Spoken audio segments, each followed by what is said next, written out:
Alright guys, I'm back. So, first of all, if y'all could like and subscribe, that would really help out the channel. Today, we're taking a look at my Chinese Joshua Armory SKS. It's a Chinese SKS. Most commonly, these are called Factory 26 guns, because the Joshua, I believe is how it's pronounced, Armory in China, was also labeled as Factory 26, and that is what their stamps are. It's a triangle with the number 26 in it.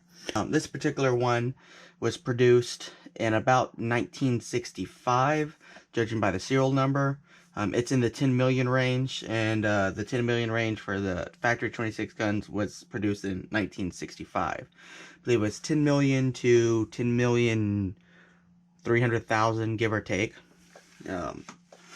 It's when these were produced. However, this particular one that I got is in really nice shape. Now, right now, a lot of the SKSs coming into the country, you're going to see them coming in through Palmetto Armory, Bud's Gun Shop, stuff like that. A lot of those are also Chinese SKSs, and I'll be honest with you, they are really rough, the ones that I've seen. I've seen a couple unboxing videos, and they are just really rough guns right now. This one, on the other hand, I picked up last year. It is a excellent shaped gun. To be honest, if it wasn't for a handful of little small pieces of trench art on it, this gun almost looked completely unissued, uncirculated, unused. When I got it, it still had cosmoline inside of the buffer tube and inside of the trigger group, which tells me that it's never been shot here inside of the United States since it was here, since the importation of it. Now, I don't know exactly when this one would have been imported. Let's see, where was the import marks on it? Ah, right here. So, swap this around. You see the import marks right here on the receiver. Made in China, 762, Interstate Arms, Belicia, Massachusetts. Now, generally, you can kind of tell the age of some of these imports by the type of stampings, and I'll show a little bit better example of this here in a little while. But the import marks, generally, the older import marks are going to look like they're stamped into the receiver or rolled into the receiver, as opposed to a lot of the modern guns you're going to see imported into the United States are going to be laser etched, and it's going to look like laser dots etched into it to make the import mark. So there's no way of knowing when this gun made it into the United States. I'm not sure Interstate Arms is even still in business. If they are, not 100% sure about that. But the SKS, as a whole, is a Soviet semi-auto. It's in a weird spot because when it was developed, it was only in service for just a couple years as a adopted rifle before the AK-47 came out.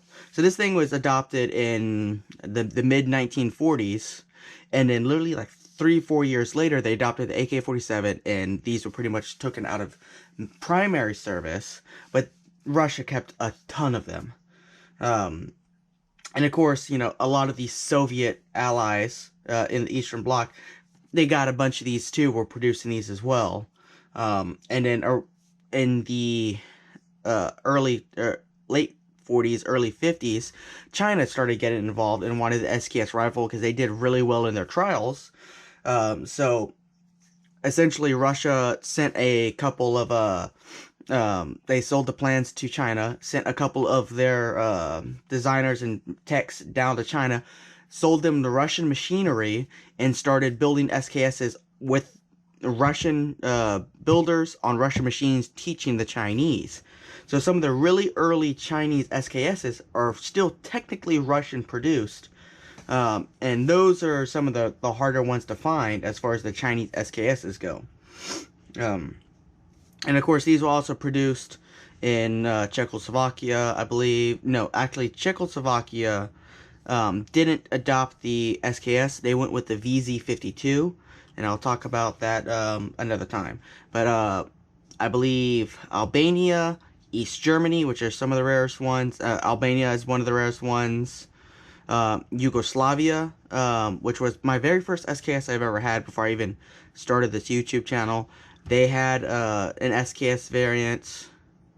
There's a handful of them out there, and these guns are still in use all over the world right now. I wouldn't be surprised if right now in Ukraine there's not a handful of these on the field right now, in the hands of the Ukrainian people, you know, fighting for their freedom over there. You can probably find an SKS in probably every single conflict around the world. Just like anywhere you find an AK-47, there's probably SKSs and Mosin-Nagants as well. But the SKS is a short piston, tilting locking bolt semi-automatic rifle. And I'll go over the operation of it. So you can see it is clear. It does have a last shot hold open on the mag. They do make detachable magazines that will drop directly into this, but they have this long leg. They're a little clunky.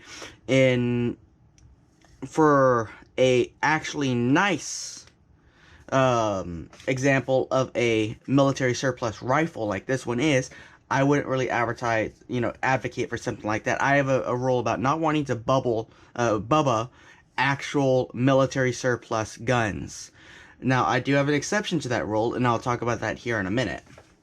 But as you can see, last bolt hold open. You can drop this magazine for unloading, like so. And it is a 10-round magazine. It is fed through stripper clips or single loading. Now, the Chinese SKSs, there were two versions of it, the SKS-M and the SKS-D, which were produced from the factory with a detachable AK-47 magazine. And I will actually show you an example of that here in a minute, because I have one with me for comparison purposes. And as you can see on the Chinese SKSs, they're known for having a little bit more machine marks on some of the stuff. The Chinese SKSs have a bad reputation for quality. But to be honest, a good condition one like this is just as good as any of the Eastern Bloc SKSs. People give them, crap about being sucky guns and unreliable and stuff like that. I've had zero issues out of this particular one. I can't say that that's how everything is, but like I said, this one here is practically unissued. Now, if you get a gun that was very heavily used and beat up and, shot out barrel and stuff like that, obviously you're going to have accuracy problems. You're going to have operation problems. So, as you can see, bolt holds open like that. To take apart is actually simple. So, it's going to be kind of hard to do this holding the gun up. But if you pull it, okay, I'm going to drop that. Click that back in place. Right here, there's a little takedown lever on the back of the receiver. You got, now this one here is stout because, like I said, this is a very, very gently used gun. So it is a little stout. So I'm going to take my trusty 50 BMG here and give that a little push. And then you just kind of wiggle this out here. Sometimes it helps if you pull back the receiver just a bit. Like I said. Okay, there we go. And then the receiver cover slides off the back. And you see that one of the neat things with SKS and a lot of older Milsurp guns is they have serial numbers everywhere. The back of the receiver cover, on the bolts, on the stock, on the receiver. Sometimes the sight block is serialized. Trigger guards. Anyway, so the bolt comes back to about right here, and then it kind of just up and lifts up, like so.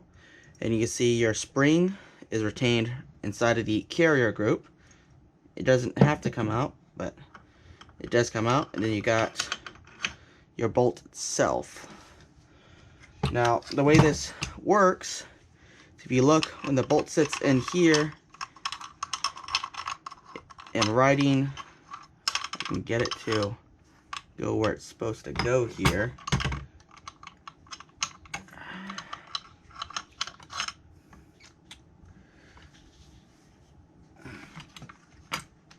Trying to,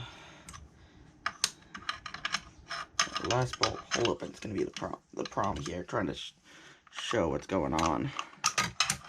Let me drop it out of the way. So as you see, the bolt goes in right, follows right here, and there's a lug right here, which is what it kind of tilts into. You see right here, you have an arm that drops down. When the bolt is forward, it pushes down and locks into this lug right here, and that's what locks the gun. And if you can see, it's actually fairly loose. This isn't meant to be a precision locking mechanism. It's not a rotating bolt like on the AK-47 or anything like that. But it's a very simple locking mechanism. And on all the SKSs, they have free-floating bolts on them. And you can see this one here has actually got quite a bit of oil in it. And you really, on an SKS, really want them really, really clean. Because what can happen is they can be jammed forward and you get what's called a slam fire, and then you'll have a naughty SKS on your hands that will slam fire a full magazine. I had that happen to me once with my Yugo, which I had the detachable 30-round magazine. My fire pin actually bent and got stuck in the forward position, and I slam fired an entire 30-round mag on the gun range, and the range manager wasn't particularly happy with me. So you can see, as right here, this is where the bolt actually locks into the bolt carrier. And that's what takes it forward or backwards. And you can see this is actually the cam surface right here. So I'll show you in a little while. When the piston actually strikes it right there, it pushes it back first, and then that cam group is what picks the back of the bolt out of that little locking lug, and then allows it to cycle backwards. Really simple system. And you can just take a look at how clean this bolt is. You can tell it's had very little use on it. Beautiful. I believe this is a Chinese stainless steel of some kind. I'm not sure exactly what the, type of metal that would be used on it, but like I said, you can see the serial number there, and then again on the actual bolt right there. And neat about this gun, this is a all numbers matching gun. So now the bolt's right there. I'm going to grab me a bit of napkin really fast. Alrighty, I'm just gonna wipe some of this oil. Now, my philosophy is on most comm block guns is you don't need a ton of oil in these things. They are literally designed to work under very, very rough conditions. So too much lube actually on in some ways can be bad for them, especially with the free-floating firing pin. Now they do make a upgrade firing pin that is spring retained that helps severely limit that slam fire issue. Alright, anyway, so get back into it. So on these SKSs, the safety is real simple. It basically flips up here behind the trigger and prevents you from being able to pull the trigger at all. As far as how it actually functions, I'm not 100% sure if it has any locking on anything else. I'm pretty sure it's just on the trigger itself. It is a hammer-fired gun. There is another tilting bolt gun that I'm going to have eventually on the channel that is not hammer-fired. So, just a little tease on that.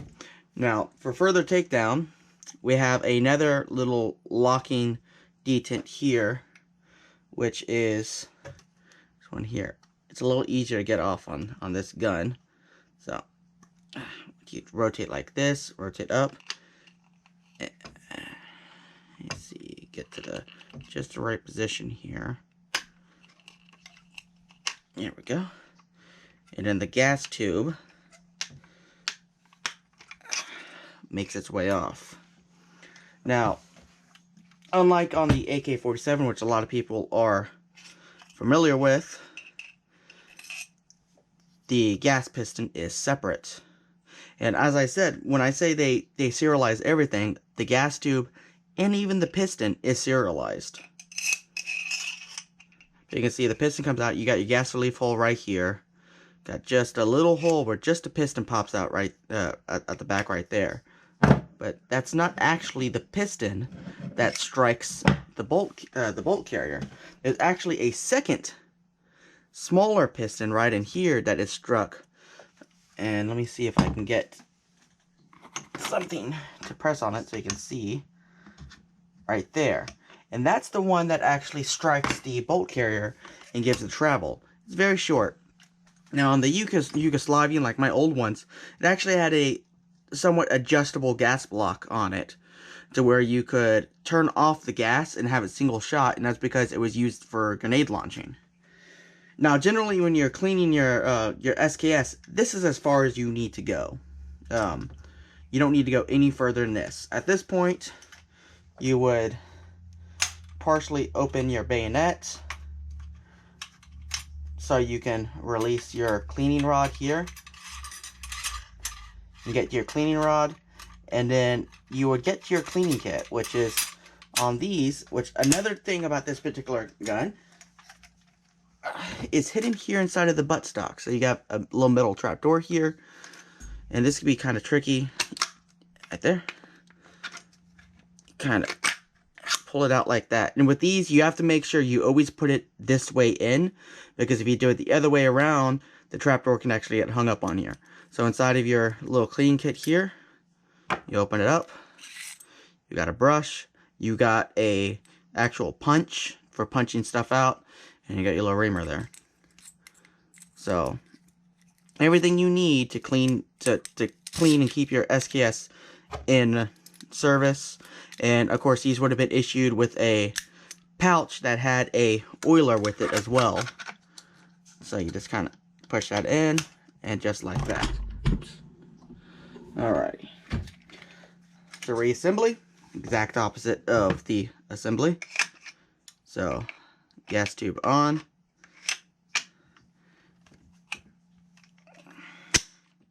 Down. Locked in position. You can kind of drop your bolt carrier group in like so.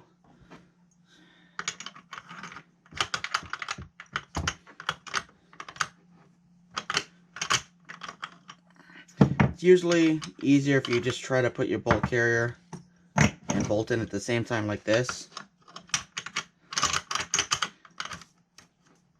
And of course you have to drop your mag to get your bolt past that last round hole open. It's really hard doing with the camera in the way. Alright. And cover.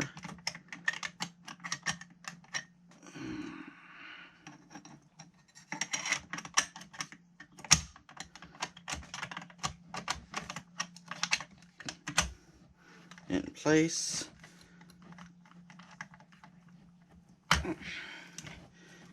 And locked. So it's kind of hard doing this with the camera in the way. So let's go over everywhere that the gun is serialized. Serialized on the mag, on the trigger guard. So you saw on the gas tube, gas piston, bolt carrier group, receiver cover. On the stock, let me see, and I'm not sure if there's one on the bayonet. I wouldn't be surprised if there was. No, bayonet is not serialized. And you see the bayonet float, kind of floats over. When you do it fast, you can just snap it on like so. And the Chinese ones have this spike bayonet.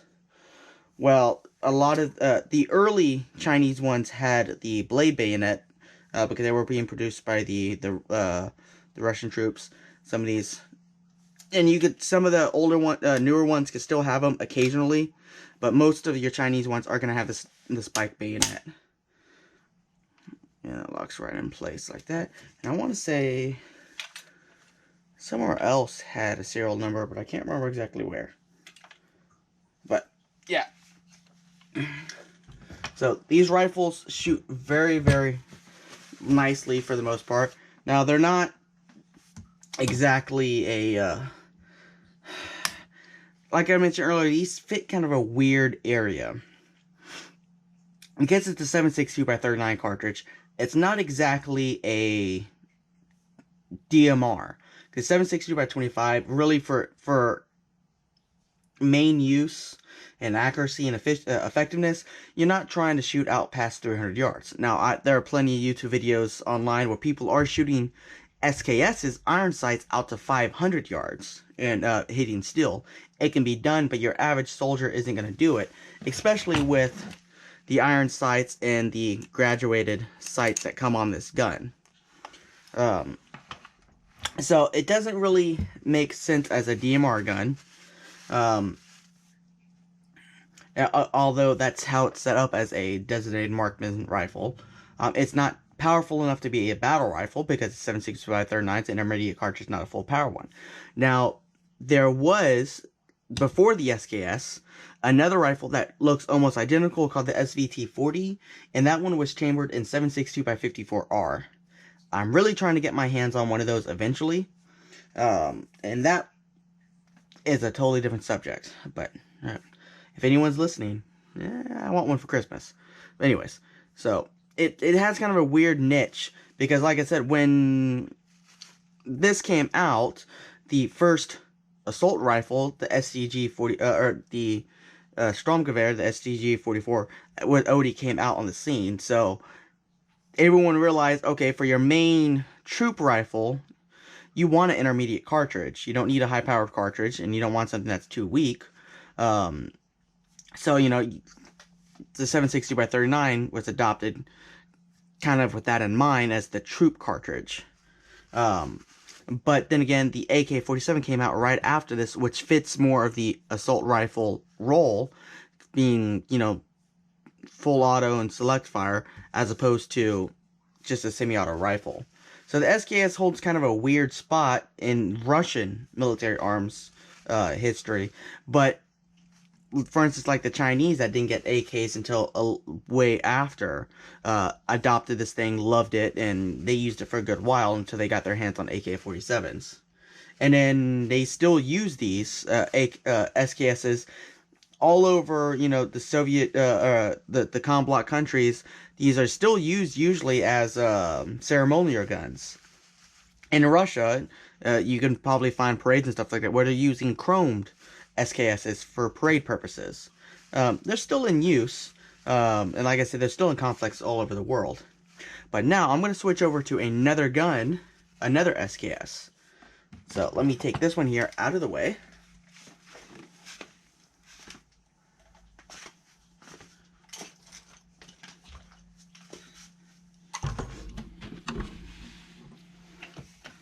And drop this in right here. Now this is my friend's Norinco SKS. Now what's interesting about this,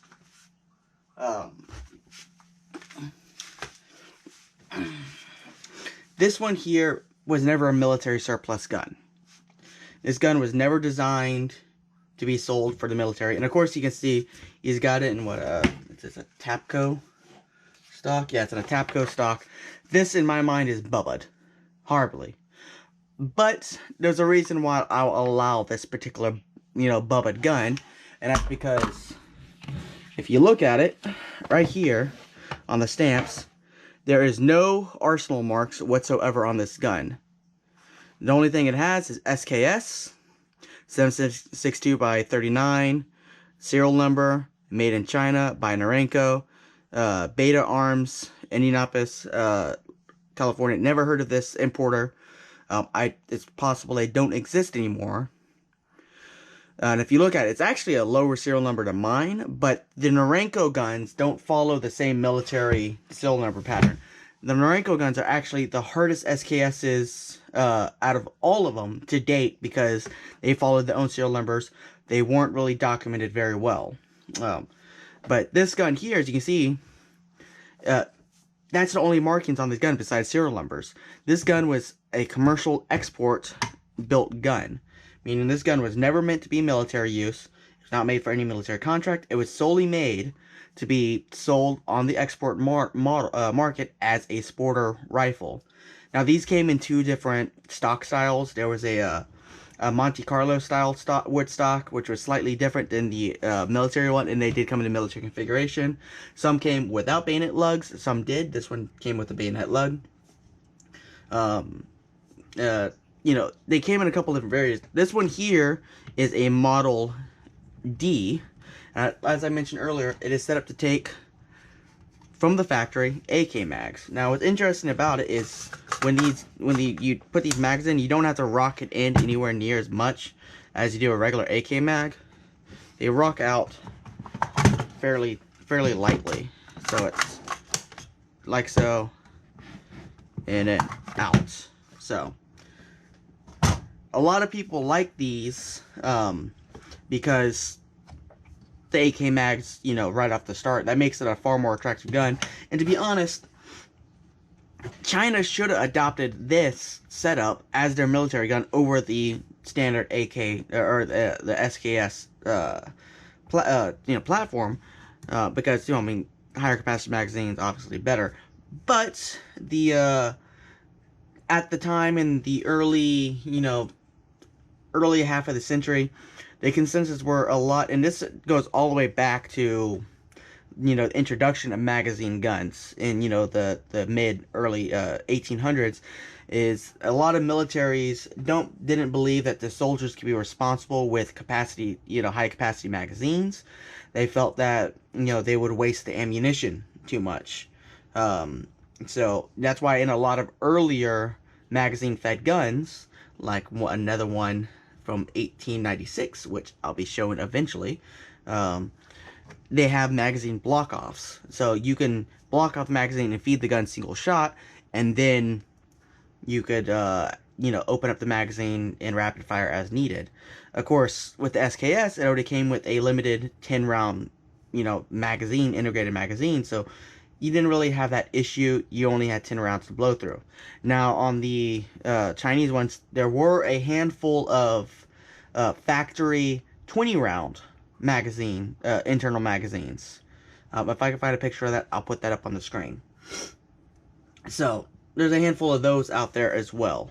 And you can buy those, the magazine boxes, if you can find them. And you can install them on your regular Chinese. And they even fit on some of the Russian SKSs with a little bit of modifications from what I understand. I might get one for mine. I don't know.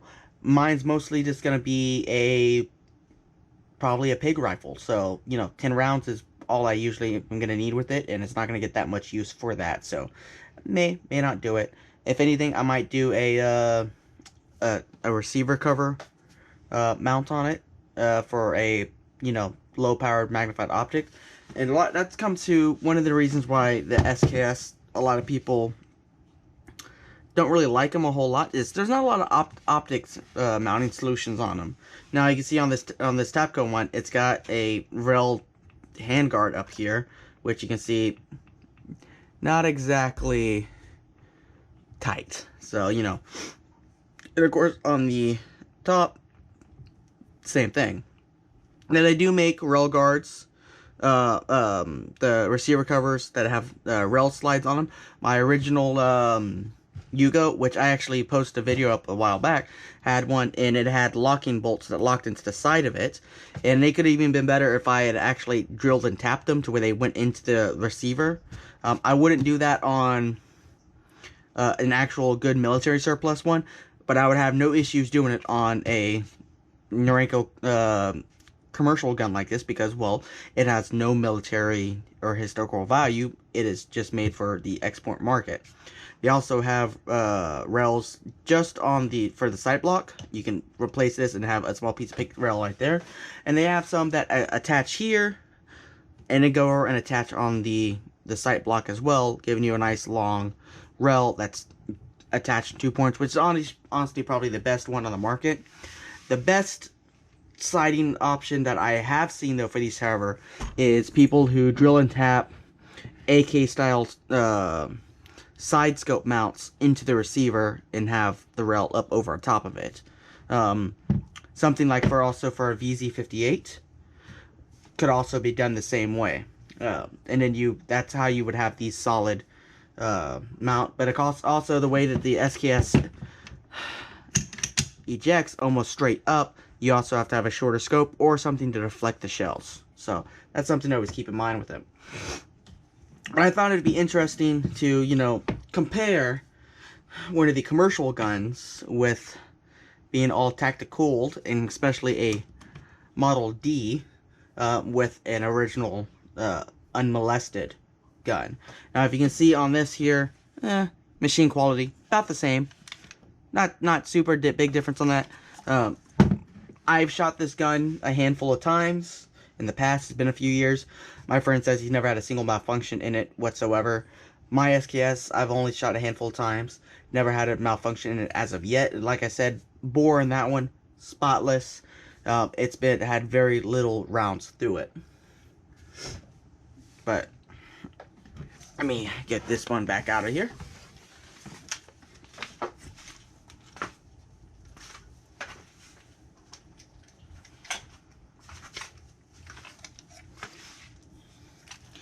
Now, one thing I don't particularly like about this version of the Chinese SKS is the sling swivel spots. This this one right here on the stock is right on your cheek. Some of the other versions have it to where it's down here on the bottom of the stock, and that's how a lot of the Comblock guns have them, is down here as well. This can really get on your cheek. It's not super bad, but it's a little uncomfortable. Also, the cheek height on it is a little odd. You're a little low on it. We should be a little higher. There was a handful of these that had a modified cheek rest on the stock. I believe the Monte Carlo stocks for the commercial guns had it. But, you know, it is what it is. Let's take a quick look on some of these trench arts. Like I said, there's very little on it. Right here, there's some kind of Chinese characters marked out. And as you can see right here, Factory 26. I believe this is Joshua Armory on it. I'm not 100% sure of that serial number. We got this small etching of some kind of Chinese characters. You got some tally marks here of some kind. And I'm not sure if these would be considered intentional or not. They look like they kind of are. But besides that, just some slight dings and stuff on the stock. And as I said, you know, as far as compared to the current ones coming into the market, this is gorgeous. I got this at a local gun shop that I normally peruse. He normally has a lot of weirder surplus antique guns and stuff like that, as opposed to pawn shops and stuff like that. I paid $7.50 for this one with 2 boxes of ammo, which 3 years ago or 4 years ago would have been insane to pay for a Chinese SKS. $4.50, that would have been up there with Russian SKS prices. But here's the issue with the way the stock's running up now. You can get those ones coming in right now. The batches coming in, like I said, really rough stocks, really gunk cosmoline. It's probably a batch that's been passed up by importers for many, many decades, or I imagine for decades, because it's not the cream of the crop. Those are going for about $4.50 to $5.50 right now. So good guns, of course, are being priced up because the stock is running out on them. Oh, I forgot one more thing on this. So the takedown on these for the trigger group. The trigger group actually does take down. If I remember correctly, there's a detent right here. You press on this detent here, like so. And this one's, like I said, it's really stiff because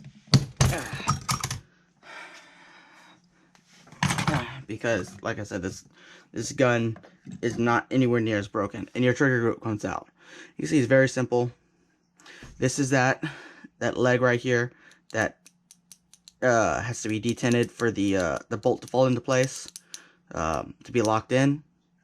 And it will only detent down is if the bolt carrier group is all the way forward. So very, very simple design.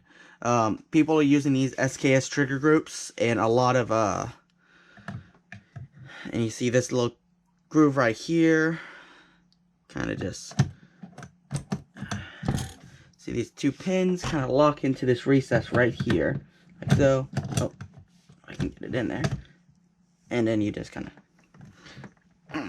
pop it back in place. It's a little bit of gusto. I have to get this up over here.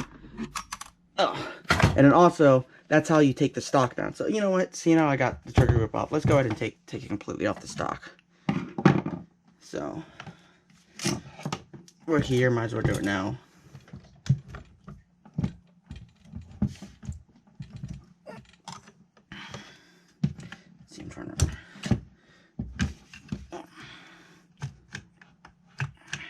Remember, I think you might have to have the bolt out of it. I can't remember. I've only took this one down when I first got it last year to clean it out. But essentially at this point, you can rotate the stock out, lift it off in order to really clean the underside of the gun if you wanted to.